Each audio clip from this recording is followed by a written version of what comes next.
आइए चर्चा की शुरुआत करते हैं। सभी मेहमान हमारे साथ जुड़ गए हैं। सुधांशु त्रिवेदी सांसद बीजेपी के, आलोक शर्मा प्रवक्ता कांग्रेस के, नीलम मिश्रा प्रवक्ता जेएमएम, धीरेन्द्र कुमार एलजेपीआर के। सुधांशु जी, आप ही के साथ शुरुआत करते हैं। कई लोग कह रहे हैं कि भाई ये राहुल गांधी हो, विपक्ष के नेता हो, ये वहां पर क्यों नहीं जा रहे हैं? तो राहुल गांधी तो जंतर मंतर पर भी नहीं गए थे। उन्होंने नैतिक समर्थन दिया था और फिर इस मुद्दे पर वो सरकार को घेरते रहे। हाँ, खुद उन्होंने जरूर प्रधानमंत्री आवास के बाहर तक मार्च किया था। अब ऐसे में सवाल ये उठता है कि इसको वॉट अबाउटरी भी तो कहा जा सकता है कि दिल्ली में ये हुआ तो वहां पर भी ये करो। सुधांशु जी। अंजना जी, वाटर बाउंड्री उसे कहते हैं जो कांग्रेस कर रही है। यहां पर तो वो जंतर मंतर तो नहीं गए, क्योंकि उनको अपना पर्सनल फुटेज खींचना था, मीडिया में अपना पर्सनल फोकस लेना था। इसलिए जाके प्रधानमंत्री आवास के बाहर पहले लोटपोट हुए, उसके बाद गांधी स्मृति पे गए, फिर इंदिरा भवन में प्रेस की, फिर जैसे वो कहते हैं कि भूकंप आ जाएगा, भूचाल आ जाएगा, हाइड्रोजन बम फटेगा, वैसे भी एक एज यूजुअल प्रेस कॉन्फ्रेंस करके और अनेक प्रकार के चित्र विचित्र प्रकार के स्वांग और निरंतर संसद को चलने में अवरोध उत्पन्न कांग्रेस के लोगों ने किया। इससे बहुत स्पष्ट हो जाता है कि इनके मन में छात्रों के प्रति संवेदनशीलता और उनकी परीक्षा व्यवस्था के लिए व्यवस्था का कोई विषय नहीं है। इनके मन में राजनीति की कुटिलता और देश में अराजकता पैदा करने का विषय। और उसका प्रमाण देखिए, प्रियंक खड़गे जो कि मल्लिकार्जुन खड़गे जी के बेटे भी हैं, कैसा असंवेदनशील बयान दे रहे हैं, कैसा निंदनीय बयान दे रहे हैं। हाँ, पहले 25 दिन भूख हड़ताल में बैठे, लाठीचार्ज खाएं, उसके बाद हम देखेंगे। इसको आप राहुल गांधी के उस बयान से कनेक्ट कर सकते हैं जो आज राहुल गांधी कह रहे थे कि माफी देने वाले पीएम होते कौन है। सही में आपकी तो वो खानदानी स्टाइल है ना, जो खड़गे बोले, खड़गे जी के बेटे बोले हैं, प्रियंक खड़गे, वही बात है। आप तो उसी परंपरा के हैं ना जिसमें राजीव गांधी जी ने कहा था माफी अभी थोड़ी मांगते हैं, बड़ा पेड़ गिरता है तो धरती हिल जाती है, 3-4-5 हजार सिख मर गए तो क्या फर्क पड़ता है। आप तो उस परंपरा के ना, माफी अभी थोड़ी मांगते हैं। इंदिरा जी का चुनाव रद्द होगा तो इमरजेंसी लगा दी जाएगी। आप तो उस परंपरा के हैं कि अगर कोई भूख हड़ताल पे बैठता है तो स्वतंत्र भारत के बाद पहली भूख हड़ताल, मैं पूरा एक वाक्य पूरा कर लूं, पोट्टाभी श्रीरामुलु ने की थी 19 अक्टूबर 1952 से, और 15 दिसंबर 1952 को उनकी डेथ हो गई भूख हड़ताल पे। कोई कांग्रेस का व्यक्ति नहीं गया, गांधी के स्वयंभू अलंबरदार स्वतंत्र भारत की पहली भूख हड़ताल में व्यक्ति को मरने दिया। इसलिए अब यह बात बहुत स्पष्ट हो गई है, छात्र हितों से कोई सरोकार नहीं है। सुधांशु जी, ठीक है, आपको मैंने सेंटेंस पूरा करने दिया, लेकिन सुनिए ना सुधांशु जी, लेकिन वो लाइन जो उसकी है, उनकी है, वो कह रहे हैं कि 25 दिन करने दो आंदोलन, फिर लाठीचार्ज करेंगे, जस्ट लाइक दे डिड, जैसा उन्होंने किया, ये सब करके तब इस्तीफा दूंगा। तो वो तो आप पर टिप्पणी कर रहे थे। तो अगर उन्होंने ये वाक्य बोला है तो जितने भी व्याकरण के आचार्य हों, लाखों दर्शक देख रहे हों, इसका मतलब उन्होंने मान लिया कि वो उसी परिस्थिति में है जिसमें धर्मेंद्र प्रधान थे। बहुत स्पष्ट हो गया। इसका मतलब तो अब ये विषय खत्म हो गया। मतलब कांग्रेस पार्टी का उन्होंने खुद हिट विकेट कर दिया। इसका मतलब ये हुआ कि वो ये मान रहे हैं कि वो उसी परिस्थिति में खड़े हुए हैं जिसमें वो धर्मेंद्र प्रधान जी पर आरोप लगाते थे, और इसके बावजूद वो इतने असंवेदनशील हैं कि वो ये कह रहे हैं कि पहले ये करो, उसके बाद हम ये करेंगे। और एक और बात मैं कह दूं, ये जो स्टेटमेंट दिखाया गया, जरा उसकी भाव भंगिमा और तेवर देखिए।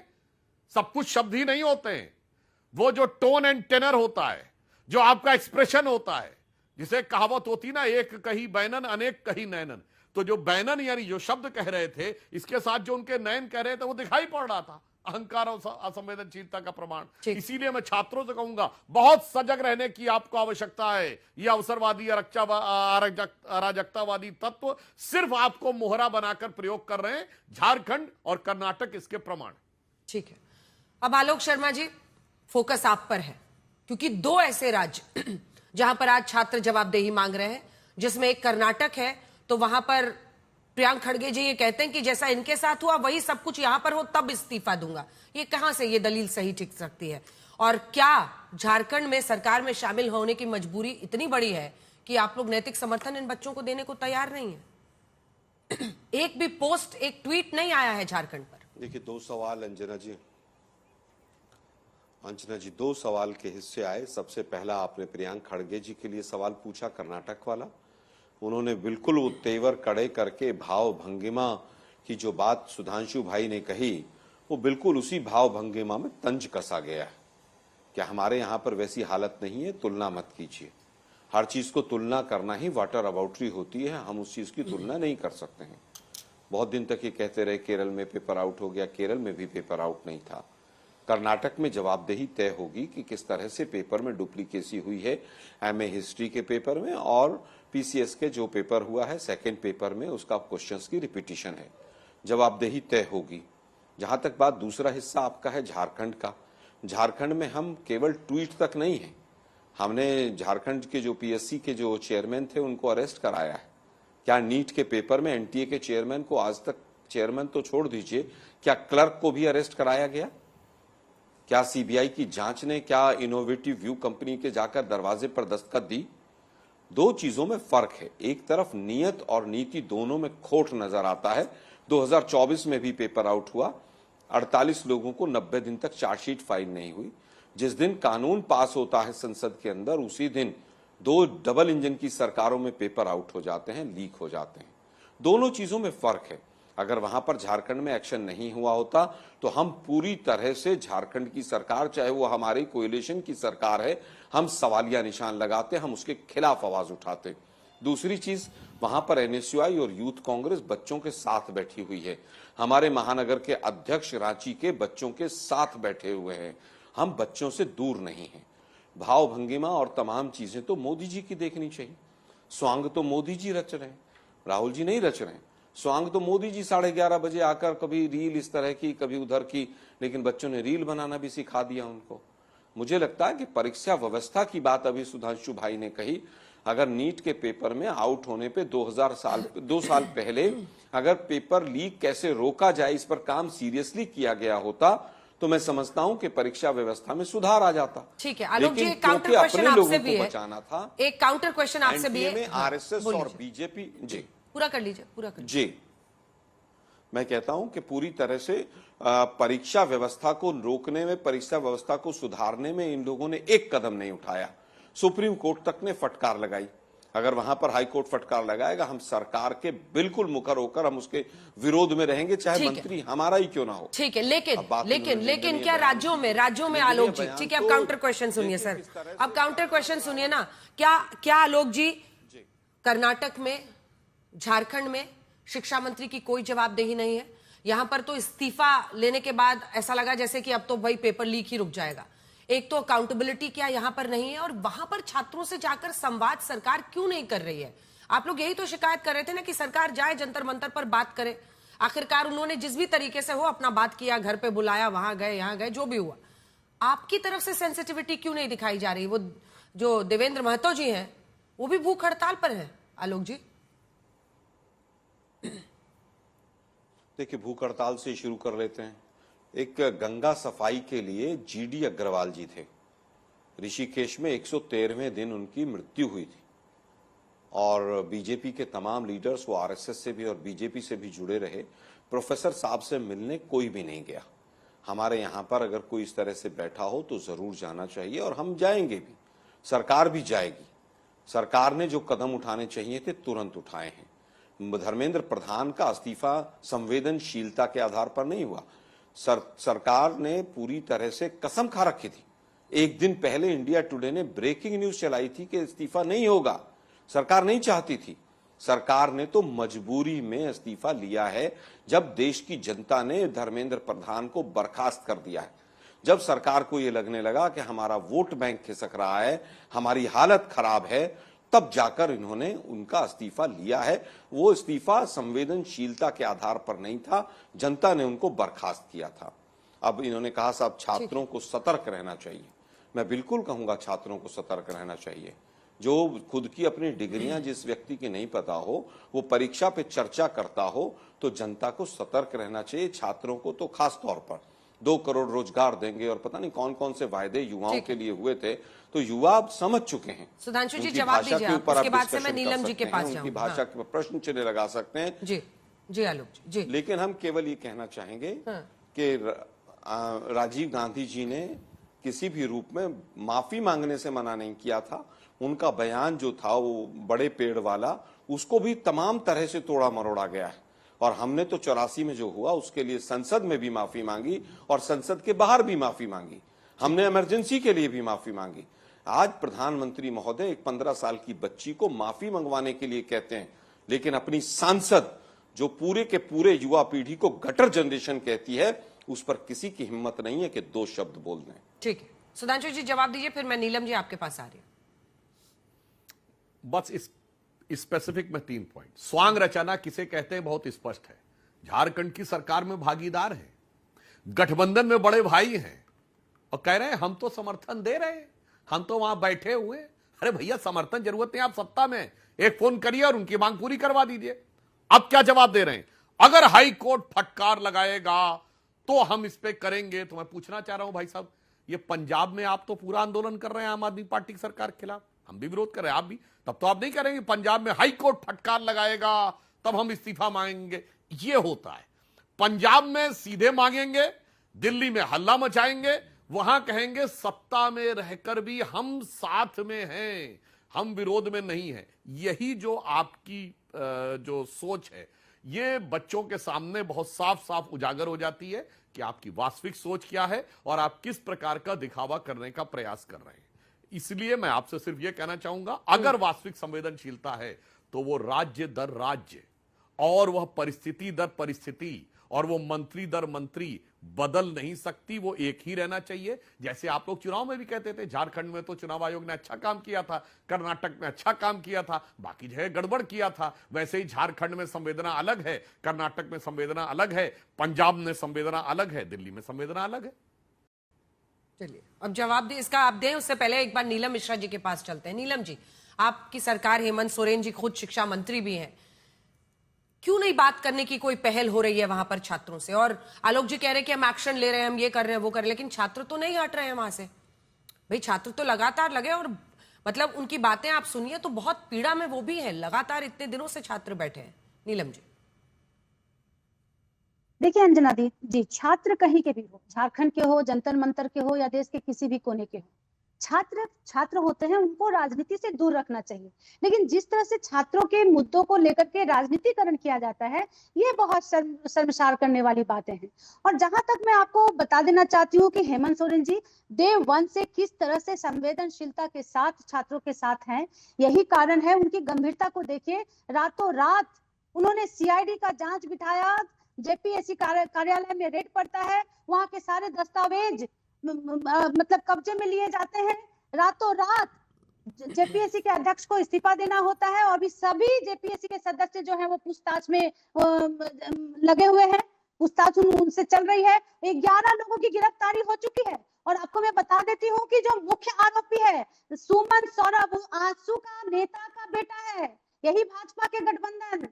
और आपको मैं बता दूं, अभी छोटी छोटी मछलियां अभी पकड़ाने दीजिए, बड़ी बड़ी मछलियां जब पकड़ाएगी ना तो भाजपा का असली चेहरा और एक बार सामने आने वाला है। यही उपद्रव मचाने वाले हैं झारखंड में, और देश में जहां भी उपद्रव मचता है उसके सब करता धरता यही लोग होता है। और मैं आपको एक बात बता देना चाहती हूँ कि झारखंड के अंदर जेपीएससी को मतलब पीछे धकेलने वाले यही बाबूलाल मरांडी जी हैं।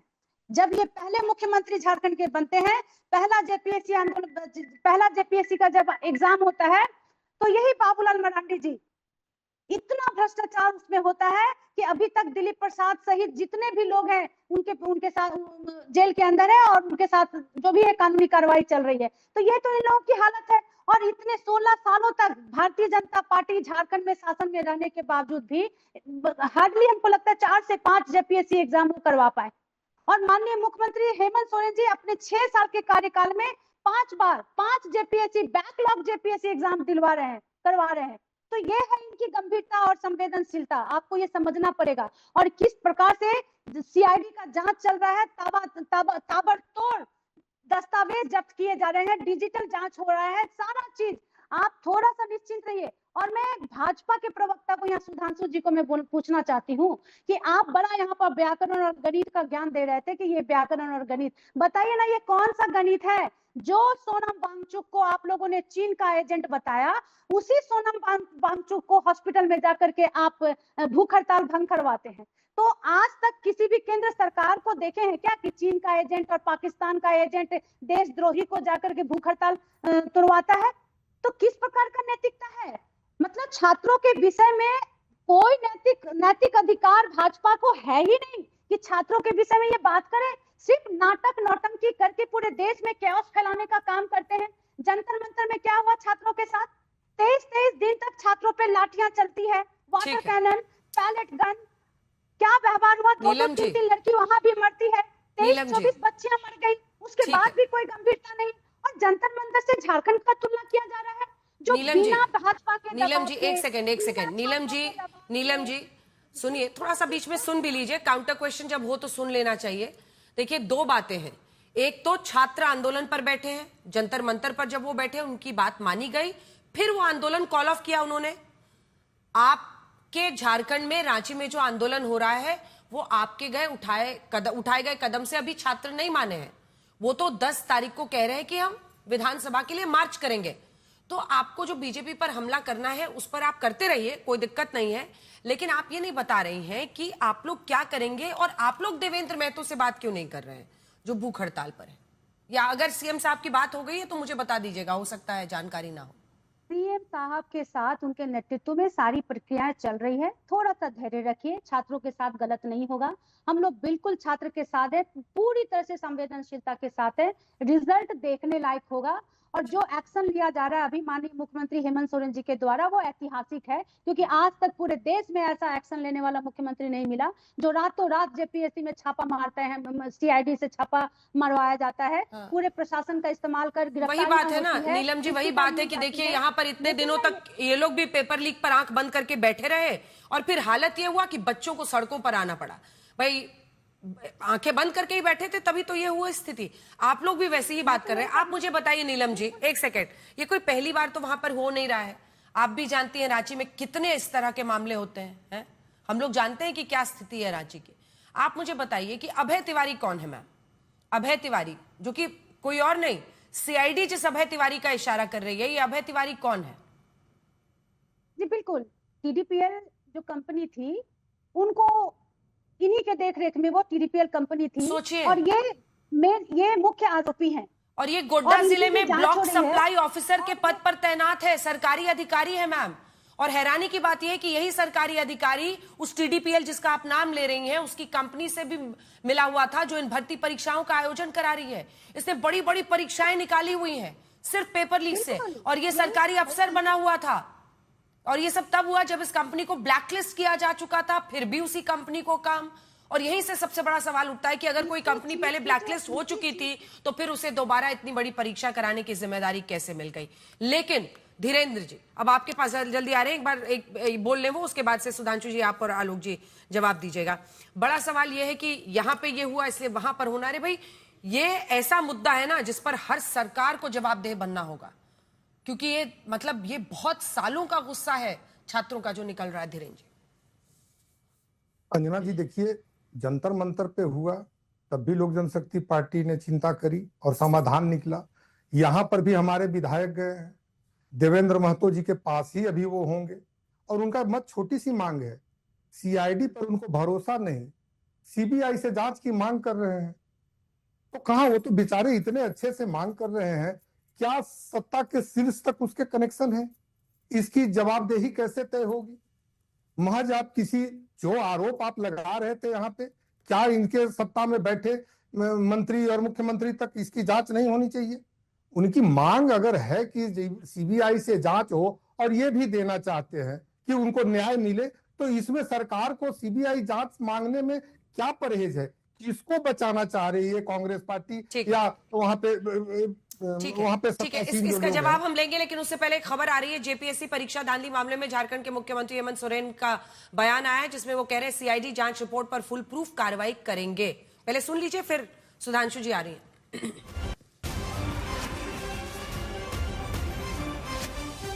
सर कोई कमेटी भी बनाई जा रही है क्या? तो डेलीगेशन भी मिलेगा क्या सरकार के स्तर पर? सरकार से तो डेलीगेशन जाएगा क्या संवाद के लिए? हर आवश्यकता जो नौजवानों का होगा, जो संवैधानिक और नियम है उसके अनुरूप उनके साथ है और जो आवश्यकता होगा वो किया जाएगा। इससे पहले कि आगे बढ़े, धीरेन्द्र जी, आप ही का सवाल पूछ रही हूँ आलोक जी से। ठीक है, एक लाइन में पूरी कीजिए बात, पूरी कीजिए धीरेन्द्र जी। आज देवेंद्र महतो जी जिस विभूति का फोटो लेकर के बैठे हुए हैं, चित्र, आज उनका पुण्यतिथि है, हम विनम्र श्रद्धांजलि देते हैं। क्या इतने छात्र आंदोलन से लेकर के हर एक आंदोलनों से निकले हुए लोग हैं, आज आंदोलन के दर्द को नहीं समझ रहे हैं, सेलेक्टिव होते हैं, तो सेलेक्टिव कहीं ना कहीं साजिश को जन्म देता है कि क्यों अगर एनडीए की शासित राज्यों में अगर कोई परीक्षा लीक होती है या कोई इस तरह की बातें होती है तो ये लोग आंदोलन करने चले आते हैं। और रांची में ही तो आंदोलन हो रहा है, कोई कराची में तो आंदोलन हो नहीं रहा है कि उस पर कांग्रेस पार्टी और आदरणीय राहुल गांधी जी चुप बैठे रहे। सवाल मेरा ये है, आलोक जी जवाब दीजिए इसका। और आलोक जी, इस बात का भी कि छात्र अगर सीबीआई जांच की मांग कर रहे हैं तो फिर क्यों नहीं उनकी मांग माननी है? भाई दिल्ली में भी मांग तो मानी गई ना उनकी शब्दशः। देखिए, मैं समझता हूं कि छात्रों ने तो नीट के पेपर के बाद खुद ही थाने जाकर एफआईआर कराई थी। वहां तो सरकार खुद कार्रवाई कर रही है। आपने जिस कंपनी का नाम टीडीपीएल का लिया, अभय तिवारी उर्फ मनोज तिवारी का नाम लिया, वो भी अरेस्ट है, उसके 8 साथी भी अरेस्ट हैं। वहां पर जेपीएससी के चेयरमैन भी अरेस्ट हैं, एग्जाम कंट्रोलर श्वेता गुप्ता भी अरेस्ट हैं। मैं समझता हूं अगर इस तरह की कार्रवाई नीट में एनटीए के ऊपर की गई होती तो बच्चों का इस तरह से गुस्सा नहीं फूटता। मैं कहता हूं वहां पर आप कह रहे हैं कि टीडीपीएल के अधिकारी कोई थे, उसका कनेक्शन था वहां पर। मैं तो साफ कह रहा हूं विनीत जोशी की क्या भूमिका थी, जिनको एचआरडी सेक्रेटरी से हटाया गया, इनोवेटिव व्यू कंपनी से उनका क्या लेना देना है? क्या सीबीआई ने जांच की? तेलंगाना और झारखंड में नीट की परीक्षा वाली कंपनी इनोवेटिव व्यू 2 साल भी काम नहीं कर पाई, 1 साल में वहां से तेलंगाना और झारखंड से भगा दी गई। क्या ये सच नहीं है? मैं फिर कहूंगा कि आजसू का जो नेता है, जिसका बेटा, जिसकी ओएमआर शीट लीक हुई है, जांच इस एंगल से भी हो रही है कि भाजपा ने कहीं जानबूझकर अपने नेता के बेटे से इस तरह का कांड तो नहीं करवाया है कि वहां की सरकार को हम बदनाम कर सकें। AK-47 तो नहीं चली कहीं पर भी, पैलेट गन तो नहीं चली, वहां पर 22 बच्चों ने सुसाइड तो नहीं किया। मैं समझता हूं दोनों को कंपेयर करना गलत है। वहां पर अगर एक्शन नहीं होगा तो हम भी आवाज उठाएंगे, हम छात्रों के साथ खड़े। आलोक जी, छात्र आंदोलन खत्म नहीं कर रहे ना, सरकार के खिलाफ बोलूंगा। छात्र तो बैठे हुए ना आलोक जी, अगर आपका ये एक्शन काफी मानते छात्र तो वो आंदोलन खत्म कर देते। हाँ। मैं फिर कहूंगा कि अगर बच्चों के मन में अभी भी कोई चीज है तो उस पर भी एक्शन लिया जाएगा। और हमारे एनएसयूआई और यूथ कांग्रेस के लोग वहां पर उनके साथ बैठे हैं, उनके भोजन और पानी की व्यवस्था कर रहे हैं। आप बताइए बीजेपी के कौन से लीडर्स थे जो जंतर मंतर पर गए और उन्होंने व्यवस्था की? किसने कहा कि ये बच्चे नहीं है वहां पर? यहां पर तो बीजेपी के तमाम लीडर्स ने कहा बच्चे नहीं है, कोई कह रहा आतंकी है, कोई कह रहा पाकिस्तान फंडिंग है, कोई चाइना फंडिंग है, कोई पता नहीं क्या क्या कह रहा था। आपके आज तक चैनल पे लोगों ने पता नहीं क्या क्या बोला जिनके प्रमाण नहीं थे। भारत तेरे टुकड़े होंगे ऐसे नारे लग गए, जबकि ऐसा कुछ नहीं हुआ था जंतर मंतर पर। तो बीजेपी वालों ने हर तरह से उनको बदनाम करने का प्रयास किया। हम छात्रों के साथ खड़े। अंजना जी, मैं वादा क्या आंदोलन व्यक्ति रहूंगा हाँ। जो हेमंत सोरेन सरकार के खिलाफ बोलूंगा। कब? अगर एक्शन नहीं होगा तो। अच्छा, अगर एक्शन नहीं होगा तो सबसे पहला व्यक्ति होगा। 21 जून का पेपर हुआ, नीट का पेपर, उसमें फिर धांधली हुई। तो एक्शन के नाम पे आपको क्या चाहिए आलोक जी? उसके बाद एक्शन किसको माना जाएगा? आपने कहा कि एक्शन नहीं होगा तो मैं बोलूंगा हेमंत सोरेन के खिलाफ। एक्शन किसको माना जाएगा? देखिए अगर ऐसा होगा कि इनमें से जितने लोग अरेस्ट हुए हैं, अगर इनके खिलाफ चार्जशीट फाइल नहीं होगी जैसे बीजेपी के शासनकाल में यहां पर सीबीआई ने किया, जरूर बोलेंगे। इनको सजा नहीं होगी, जरूर बोलेंगे।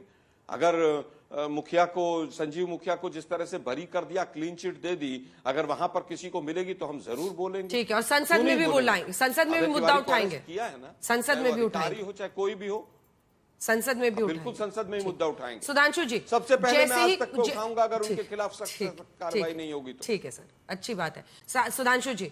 और ये आरोप बीजेपी पर लगातार लगता है क्योंकि देखिए अब तो जिस तरह का भी आंदोलन हम देखते हैं वो सोशल मीडिया पर एक पूरी जंग छिड़ती है, अपना अपना नैरेटिव चलता है, लेकिन उसमें आपके जो क्रेडिबल लीडर्स हैं, जो आपकी पार्टी के ऑफिशियल स्पोक्स पर्सन हैं या फिर सांसद भी हैं, वो मतलब आरोप ये लगता है कि आप लोग डिस्क्रेडिट करना शुरू कर देते हैं कोई भी आंदोलन हो, कि भाई ये गलत लोग हैं, ये स्टूडेंट्स नहीं हैं, इस पर ज्यादा फोकस चला जाता है। इस पर जवाब दीजिए।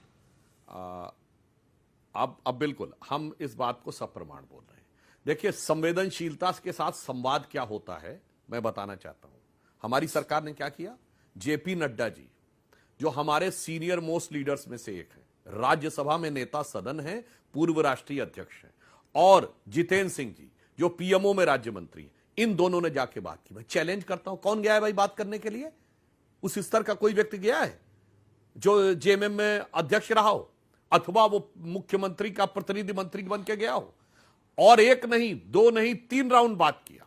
इवन उन्होंने ये कहा कि वो सरकारी स्थान पे नहीं आएंगे तो कॉन्स्टिट्यूशन तब में जाके बात किया। ऐसा कोई संवाद दिखाई पड़ा है? नहीं दिखाई पड़ा है। अब मैं बताना चाहता हूं सर, आपने टर्न पे बोलिए, स्वांग किसे कहते हैं? जो गठबंधन में शामिल हैं उन्हें विरोध करने की जरूरत नहीं है, उन्हें तो गठबंधन से वापस बाहर आना चाहिए।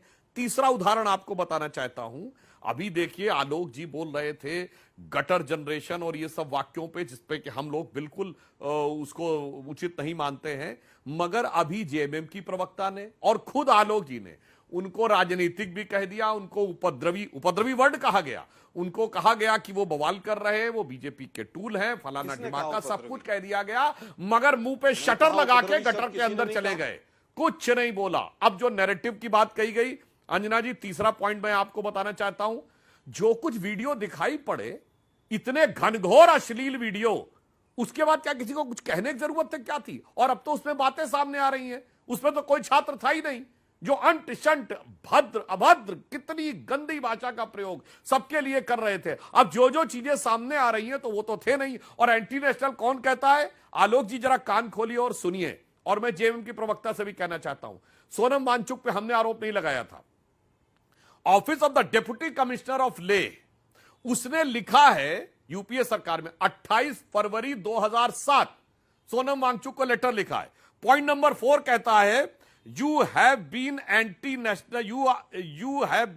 anti-national connections in China and other places which have been or may be exploited for anti-national activities। आलोक जी कान खोल के सुनिए, आपकी सरकार ने लिखत पढ़त में लिख के दिया है 28 फरवरी 2007 पुलिस का लेटर सोनम वांगचुक का, उसका पॉइंट नंबर 4। अब बताइए, हमसे कहते नैरेटिव बनाते, वाह भैया, खुद तो लिखत पढ़त में किसी को भी एंटी नेशनल कह देते हैं और हमसे सवाल पूछते हैं। अब यही देखिए, गठबंधन में शामिल होकर कहते हैं हम विरोध करेंगे। इसे कहते नूरा कुश्ती, इसे कहते नूरा कुश्ती कि गठबंधन में रह के हम सरकार में भी शामिल रहेंगे और दिखाने के लिए विरोध करेंगे। इसी दोहरे चेहरे की वजह से कांग्रेस की निरंतर दुर्गति हो रही है। देखिए, दो केंद्रीय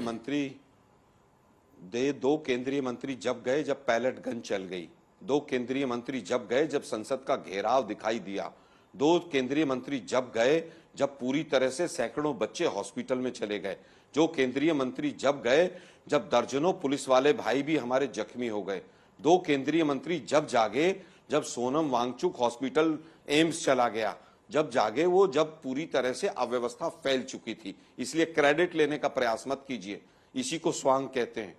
और स्वांग ये होता है कि मन की बात करो और 12 साल में एक प्रेस कॉन्फ्रेंस मत करो। स्वांग की बात ये होती है कि एक दुकान बनाओ जबरदस्ती झालमुड़ी की और 5 दिन तक झालमुड़ी के ऊपर बातचीत करते रहो। स्वांग ये होता है कि विदेशों में जाकर मेलोडी पे बात करो और यहाँ पर अपने बच्चों के लिए कहो कि माफी मांगो, इसको स्वांग कहते हैं। अराजक हमने पहले का भी शब्द कहा इस्तेमाल, आपके लोगों ने अराजक कहा, आपने अभी कहा उसमें बच्चे नहीं थे, मैंने एक बार भी उपद्रवी शब्द का इस्तेमाल नहीं किया। अभद्र भाषा का जो प्रचलन है, जो ये वायरस है, ये बीजेपी की फेक फैक्ट्री से आया है। अभद्र भाषा का उपयोग मोदी जी ने सबसे ज्यादा प्रधानमंत्री के तौर पर किया है। अभद्र भाषा किसको कहते हैं वो जरा सुन लीजिए। अभी आपके जो पूर्व सांसद हैं, 2 दिन पहले पंचर बनाने वाले बच्चे थे, आपने सारे के सारे बच्चों को पंचर बनाने वाला बच्चा बता दिया, इसको अभद्र भाषा कहते हैं और किसी के मुंह से शब्द नहीं निकला। सोनम वांगचुक के अधिकारी ने क्या लिखा, क्या वो न्यायालय में सिद्ध हो गया? आपने तो उसको जोधपुर जेल में डाला था। क्या कोई 2 अधिकारी उनसे जोधपुर जेल में मिलने गए थे? मैं बहुत बड़ा खुलासा कर रहा हूं। क्या कोई 2 अधिकारी सोनम वांगचुक में, एक मिनट, क्या सोनम वांगचुक से मिलने के लिए केंद्र सरकार के 2 अधिकारी गए थे? इसकी जांच होनी चाहिए। क्या उनको किस शर्तों पर छोड़ा गया? क्या कोई डील हुई थी? जोधपुर जेल में क्या कोई गया था कि नहीं गया था? क्या उनकी पत्नी गीतांजलि साथ थी कि नहीं साथ थी? मैं मुंह खोलूंगा तो बहुत दूर तक बात चली जाएगी। लेकिन यह बता दीजिए कि चीन का एजेंट किसने कहा था? बीजेपी के आपके लीडर ने कहा था। एंटी नेशनल अगर किसी अधिकारी ने कहा तो उससे पूछिए, आपने एंटी नेशनल कहा था एक व्यक्ति को, उसको जमानत दे दी हमने, आपने किस आधार पर एंटी नेशनल कहा था? और अगर एंटी नेशनल थे वो, आपके अधिकारी ने लिखा था पेज नंबर फला और पॉइंट नंबर फला पे, तो प्रूव क्यों नहीं कर पाई आपकी सरकार? क्यों? क्योंकि आप लोग स्वांग रचते। अरे भैया सुनाई नहीं पड़ता, स्वांग 2007 का लेटर आप कोट लोग कर रहा पूरे हूं देश भाई। को पहले डिनाई करो, फिर डाइवर्ट कर दो, फिर उसको तमाम चीजों को बदल दो। यही आप लोगों का धंधा रहा है। आपका कोई जो आंदोलन हो, किसानों का हो, युवाओं का हो, एनआरसी का हो, सीए का हो, सबको कालस पोत दो। बस भाजपा बहुत अच्छी है, बाकी पूरा देश खराब है। इस धारणा पे मत चलो। जैन जी ने आपको आईना दिखाया है, अब बात बात तुलना करना। और अभी भी आपने सुधांशु भाई ये कहा कि जो भी बच्चे थे वहां पर वो विद्यार्थी नहीं थे, या फिर दोबारा से विद्यार्थियों का अपमान कर रहे हैं। मैं बेहतर समझता हूं कि आप अपने वाक्य को वापस लें। ये दुर्भाग्यपूर्ण है। मैंने तो 10 एक्शन गिनवा दिए कि हमने क्या क्या एक्शन लिया। हमने एग्जाम कंट्रोलर तक को नाम बता रहा हूं जेल में भेज दिया। आपने एनटीए के एक चिड़िया के बच्चे को नहीं पकड़ा। कारण क्या था? एनटीए में सारा बीजेपी और आरएसएस भरी पड़ी है। ठीक है, बीजेपी जवाब और दीजिए इसका। आरएसएस ने सुधांशु जी, करके सुधांशु जी, एनजीओ एनटीए नाम की बनाई। एनटीए और को इतना सुरक्षित, इतनी सुरक्षा कवच आप लोगों ने क्यों दी? जो एनटीए का फेलियर था ना सुधांशु जी, क्लियर फेलियर था या नहीं एनटीए का? आप ही मेरी बात का जवाब दीजिए।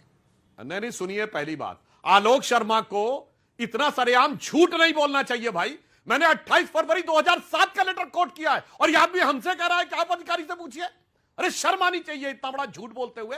28 फरवरी 2007 को किसकी सरकार थी? अरे भाई आपने तो जेल में डाला था उनको। कुछ भी आकर अनशट कौन कौन सी धाराएं लगाई थी हमारे समय में? तो केवल चिट्ठी हद होती है। मैं फिर कहूंगा, दूसरा पर आलोक जी उन्होंने धाराएं लगाई थी। एक सेकंड, सोनम वांगचुक पर उन्होंने धाराएं लगाई थी, इसलिए आप लोग देवेंद्र नाथ महतो से बात नहीं करेंगे? ये यहां फिर आप भी व्हाट अबाउटरी कर रहे हैं। देवेंद्र नाथ महतो से जाके बात क्यों नहीं करते? वो भूख हड़ताल पर हैं, उनकी जिंदगी की कीमत है या नहीं है? अंजना जी मैंने नहीं कहा। 2007 शब्द मैंने नहीं सुना था, उसके लिए मैं क्षमा चाहता हूं। लेकिन क्या उनके ऊपर क्या 1 दर्जन से ज्यादा मुकदमे हुए कि नहीं हुए यूपीए की सरकार में? क्या उनको जोधपुर जेल भेजा गया कि नहीं भेजा गया? क्या उनके ऊपर तमाम संगीन से संगीन धाराएं लगाई गई कि नहीं लगाई गई? क्या 3 महीने तक उनकी पत्नी घूमती नहीं रही कि मुझे मिलवा दो किसी तरह से? क्या उनकी पत्नी जब दिल्ली आती थी उसके पीछे सिविल ड्रेस में पुलिस वाले घूमते थे कि नहीं घूमते थे? तमाम अखबारों ने और तमाम मीडिया चैनल्स ने दिखाया है। क्या यह सच है कि नहीं है? और उसके बाद सोनम वांगचुक चीन के एजेंट हो गए, और जब सोनम वांगचुक ने अपना अनशन तोड़ दिया तो सोनम वांगचुक जी हो गए, और फिर जब उन्होंने कहा कि बहुत अच्छा काम हो गया तो श्री सोनम वांगचुक जी हो गए। वो दुर्भाग्य यह है कि आप बच्चों की मूल समस्या को एक्सेप्ट ही नहीं करना चाहते हैं। एक बुक है 7 स्पिरिचुअल लॉज ऑफ सक्सेस, उसमें लॉ ऑफ एक्सेप्टेंस है कि पहले एक्सेप्ट कर लीजिए कि वास्तव में पेपर आउट हुआ है, एनटीए इन्वॉल्व है, एनटीए में हमने गलत लोगों को भर्ती किया है। उनको बाहर करते आप 2024 में। एक व्यक्ति जो जोशी साहब महाराज, वो पूरी तरह से मध्य प्रदेश छत्तीसगढ़ मेरे सवाल का जवाब नहीं दे रहे, आपने यहां बैठा दिया। लेकिन आज जवाब नहीं दे रहे। पेटिशनर था। अरे महतो जी से बात क्यों नहीं कर रहे सर? बच्चों के साथ सरेआम घपला अप्रूव हुआ। महतो जी से बात क्यों नहीं कर रहे? बिल्कुल करेंगे, क्यों नहीं भूख करेंगे? हड़ताल पहले एक्शन तो ले लें, पहले एक्शन तो ले लें। मैं चलिए सुधांशु जी जवाब लिए जा रहे हैं। सुधांशु जी वो कह रहे हैं हम एक्शन ले रहे हैं। जी को सेटिस्फाई करेंगे। महतो जी देखिए, मैं सिर्फ फैक्ट से बात करता हूं। बिल्कुल पूरी पहली बात ये आलोक शर्मा को पता नहीं आज क्या हो गया, झूठ पे झूठ बोलते चले जा रहे हैं। मैंने कब कहा कि छात्र लोग नहीं थे? मैंने कहा जो गाली बकने वाले छात्रों के वीडियो आए उसमें से तमाम के बारे में अब ये जानकारी आ रही है कि वो छात्र नहीं थे। और आलोक शर्मा जी कान खोल के सुनो, 23 जुलाई को 9:30 का सोनम वांगचुक का ट्वीट है जिसमें उन्होंने कहा I am feeling pain because anti social elements have entered in this. मैं नहीं बोल रहा हूं, वो बोल रहे थे। अब बताओ भाई साहब, आपके मन में तो बड़ी संवेदना थी, ये क्या जाएंगे? अरे राहुल गांधी जंतर मंतर पे नहीं गए, बहुत अच्छे वहां पे क्या जाएंगे? अच्छा केवल छात्रों को मोहरा बना के राजनीति करनी है। और अच्छा संवेदना क्या जबरदस्त है। 22 दिन से अनशन चल रहा था, मगर राहुल गांधी अज्ञात धरती के अज्ञात कोने में कहीं विचरण कर रहे थे, घूम रहे थे। अचानक 3 दिन पहले अवतरित होते हैं, धरना स्थल पे नहीं जाते हैं, प्रधानमंत्री आवास के सामने लोटपोट होते हैं, फिर गांधी स्मृति के पास जाकर एक नाटक करते हैं, फिर इंदिरा भवन में आके प्रेस कॉन्फ्रेंस करते हैं। तो भाई 20 दिन कहां थे भाई? ना एक ट्वीट, ना जवाब, ना कुछ। अचानक सारी संवेदना संसद के सत्र शुरू होने से 2 दिन पहले आ जाती है और उसमें भी छात्रों से कोई संवाद नहीं होता। ठीक है, छोटा सा जवाब उसके अच्छे दोनों को दिखा दीजिए, धीरेन्द्र जी को। और देखिए, मुझे लगता है बिल्कुल मैं समझता हूं बिल्कुल पूरी तरह से। अगर उन्होंने एंटी सोशल कहा कि एंटी सोशल लोग घुस गए हैं, तो पहले वाला जो दिल्ली का पुलिस कमिश्नर जिसको रातों रात आपने हटा दिया, उसको सस्पेंड क्यों नहीं किया? उसको रातों रात हटा दिया, दूसरे को ले आए और उससे टर्म्स एंड कंडीशन तय कर लिए होंगे कि कल बच्चों को पीटना है, और उसने अगले दिन आके 2 दिन बाद आके अपना कांड करना शुरू कर दिया। राहुल गांधी तो छात्रों की गूंज कर रहे थे, राहुल गांधी तो उन पीड़ित बच्चों के परिवारों से मिल रहे थे, राहुल गांधी तो जिन बच्चों के ने सुसाइड किया उनके मां बाप की आवाज को जनता तक पहुंचा रहे थे। आप लोग क्या कर रहे थे? आप में से कोई 22 बच्चों ने सुसाइड किया, क्या बीजेपी का एक लीडर की हिम्मत नहीं हुई? क्या स्टेट का, सेंटर का, कोई छोटा, कोई बड़ा, कोई ऑर्गेनाइजेशन, कोई सांसद, कोई मंत्री, क्या कोई उनके यहां पर घर जाने की हिम्मत नहीं कर पाया? क्यों नहीं कर पाया? क्योंकि आपके मन में चोर था, आप अहंकारी थे, आपके मन में आज भी अहंकार है। अहंकार नहीं होता तो इतना बड़ा आंदोलन जिस तरह से क्रश किया आप लोगों ने, ऐसा नहीं होता। मजबूरी में आप लोगों ने जिस तरह से धर्मेंद्र प्रधान का इस्तीफा लिया, अगर अहंकार नहीं होता तो मोदी जी को रील बनाकर 12-12 बजे नहीं डालनी पड़ती। आज आरएसएस और बीजेपी चाह रही है कि युवा पीढ़ी हमारे साथ आ जाए, नहीं आएगी। वो समझ चुकी है आपको, वो देख चुकी है आपको कि पैलेट गन जिस बच्चे को लगी, क्या वो भी छात्र नहीं था? क्या वो भी एंटी सोशल एलिमेंट था? ये नैरेटिव चलाना बंद कर दीजिए आप लोग। पुलिस और प्रशासन से मिलकर जो आप लोग नैरेटिव चलाते हैं, एंटी सोशल था, इसलिए था, वैसा था, ऐसा था, ये बंद कर दीजिए। यही गुजरात मॉडल है आप लोगों का। छात्रों की गूंज जैसे कार्यक्रम क्या आपके राज्यों में? अहंकार, खड़गे जी के बयान के बावजूद इन्हें अहंकार नजर नहीं आ रहा। मैं सीधे आपको फैक्ट बता देता हूं, कोई नैरेटिव नहीं। अंजना जी, हकीकत क्या है? जब 2016 से पहले नीट नहीं होता था तो मेडिकल और इंजीनियरिंग के प्राइवेट कॉलेजों में सीटें नीलाम होती थी। अंडर ग्रेजुएट की एमबीबीएस की 25 लाख से 50 लाख में, और पोस्ट ग्रेजुएट की 50 लाख से 1 करोड़ में, जिसमें ज्यादातर इन्हीं के संरक्षित सांसदों के और नेताओं के कॉलेज थे। सैकड़ों करोड़ हर साल कमाते थे। अब ऐसे ऐसे बच्चों को मिलने लगा है एडमिशन जो उस समय कल्पना नहीं कर सकते थे कि 25 लाख 50 लाख देके करेंगे। यह मूल कारण है जिसकी वजह से सैकड़ों करोड़ हर साल की जो कीमत कम हुई, जो मैंने पार्लियामेंट में बोला था, तन बदन में आग लगना शुरू होगा। यहां तन बदन और धन में आग लगी हुई है। अरे पर एनटीए इसलिए थोड़ी बनाया गया था सुधांशु जी।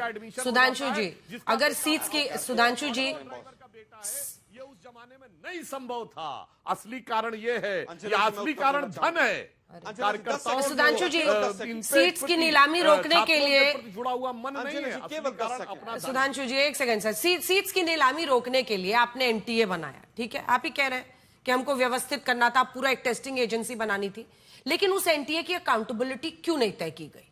जो एनटीए फेल हुआ, नीट की परीक्षा बार बार हर साल लीक हुई, क्यों नहीं अकाउंटेबिलिटी सेट की गई? एक सिंपल सवाल है सर मेरा। बहुत साफ आपने पूछा। आपने कहा नीट की परीक्षा बार बार लीक हुई, 2024 में लीक हुई। इस बार क्या हुआ? टेक्निकली लीक नहीं हुआ। लीक वहां होता है कि जहां क्वेश्चन पेपर सेट हुआ, वहां से जहां प्रिंट होने गया, प्रिंट होने के बाद एग्जामिनेशन सेंटर गया, बीच में लीक होता है। यहां तो सेटिंग करने वाले ने लीक कर दिया, जो आज तक कभी नहीं हुआ था, जो कल्पना से परे था। जैसे कोई सुप्रीम कोर्ट का जज या हाई कोर्ट का जज जजमेंट प्रोनाउंस करता है तो यह माना जाता है कि जजमेंट जिस दिन ऑफिशियल अनाउंस होगा उससे पहले वह गोपनीय रहेगा। अब जज ही लीक कर दे तो खैर, अब सरकार उसकी व्यवस्था कर रही है कि ऐसा ना होने पाए। इसलिए मैं ये बात कहना चाहता हूं, आज जो दिख रहा है उसके प्रति संवेदनशीलता ना होकर कौन राजनीति कर रहा है, कर्नाटक से लेके पंजाब से लेके झारखंड तक अब साफ दिखाई पड़ रहा है। ठीक है, चलिए वक्त इतने की इजाजत देता है। हेलो, एक बार दिखा दीजिए भाई, 10 सेकंड वो कुछ कहना चाहे, सिर्फ एक लाइन। आलोक जी, टाइम खत्म हो चुका है मेरा एकदम। आलोक जी, मैं सीबीएस बिल्कुल एक लाइन मैं कहता हूं कि 2016 से पहले सीबीएसई एग्जाम कंडक्ट करती थी, मैनेजमेंट सीट थी, 14.5 लाख फीस थी, आज 1 करोड़ के करीब फीस है। मैनेजमेंट सीट आज भी हैं, और 2013 में हमने कहा था ये बहस अनंत है।